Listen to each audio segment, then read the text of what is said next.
Hai teman-teman, salam budi luhur, annyeonghaseyo, bertemu lagi dengan saya Atik Aryesta. Video kali ini adalah video untuk mata kuliah Teknik Pemodelan Sistem Informasi. Video kali ini akan membahas tentang deployment diagram.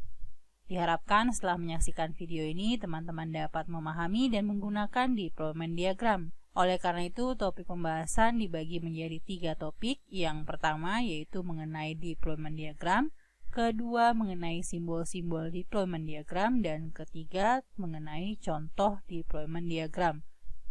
Mari kita masuk ke topik pembahasan pertama mengenai deployment diagram. Deployment diagram digunakan untuk menggambarkan arsitektur sistem. Deployment diagram dapat digunakan untuk menggambarkan software yang jalan di sebuah hardware dalam bentuk node.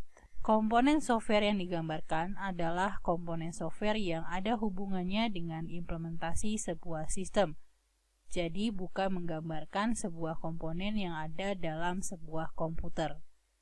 Deployment diagram juga digunakan untuk menggambarkan bagaimana software dan hardware saling bekerja sama. Deployment diagram juga bisa digunakan untuk menggambarkan topologi jaringan. Berlanjut ke topik pembahasan kedua yaitu simbol-simbol pada deployment diagram. Simbol pertama adalah artifak. Artifak adalah spesifikasi dari bentuk fisik informasi yang digunakan atau dihasilkan, seperti source file, script, executable file, table di database, dokumen Word atau Excel, email, dan lain-lain. Simbol artifak digambarkan seperti ini, di mana di dalamnya terdapat stereotype artifaknya beserta dengan nama artifaknya. Artifak dapat dihubungkan dengan komponen pada komponen diagram yang digambarkan di dalam sebuah node. Misalkan pada contoh program ini, maka artifak yang dibuat adalah terdapat sebuah node yang bernama server. Di dalamnya terdapat artifak order ASP, di mana di dalam artifak order ASP terdapat artifak lain yaitu buka.asp, uler.txt, data.css, serta tgl.js sesuai dengan yang tertera pada penggalan program. Simbol kedua adalah node. Node digunakan untuk menggambarkan hardware seperti komputer atau PDA, laptop, dan handphone, atau bisa juga digunakan untuk menggambarkan peralatan komunikasi data seperti router, hub, switch, dan modem. Node digambarkan dengan bentuk kotak 3 dimensi yang di dalamnya diberikan nama node.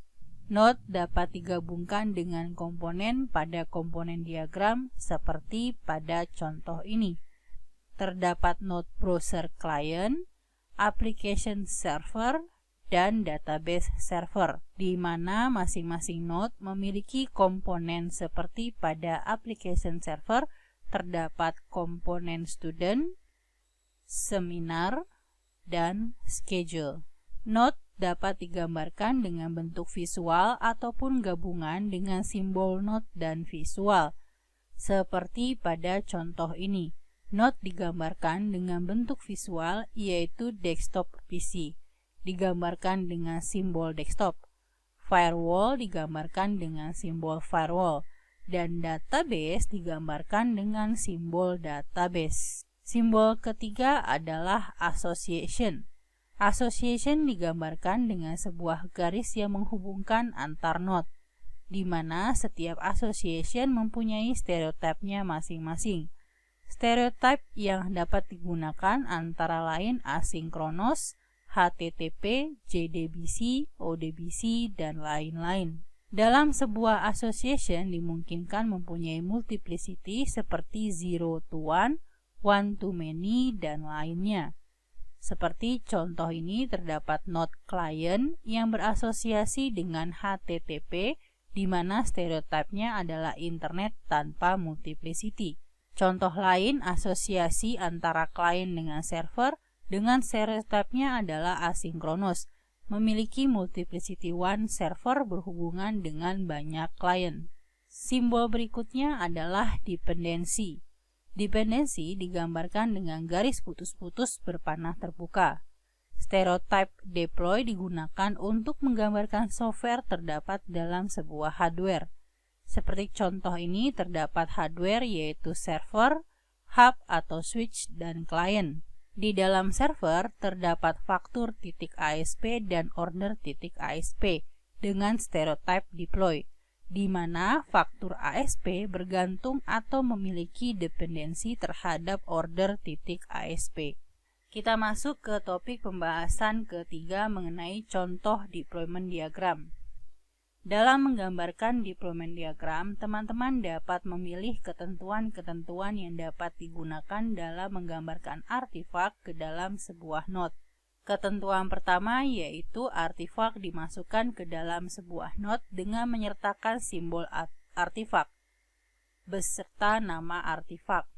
Ketentuan kedua, artefak dimasukkan ke dalam sebuah node tanpa menggunakan simbol artefak, tetapi hanya menyertakan nama artefaknya saja. Sebuah node dapat dimasukkan ke dalam node lain seperti pada contoh, terdapat node client yang di dalamnya terdapat node printer dan modem.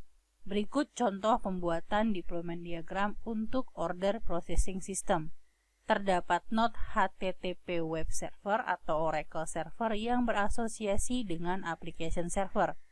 Node application server sebagai tempat meletakkan main program berasosiasi dengan web server dan internet information server dan juga printer, di mana node web server digunakan sebagai penghubung klien mengakses node application server dengan menggunakan web browser. Contoh lain penggambaran hardware untuk aplikasi desktop terdapat node PC komputer yang di dalamnya terdapat sistem informasi penjualan dengan spesifikasi komputernya, berhubungan dengan node printer dengan spesifikasinya.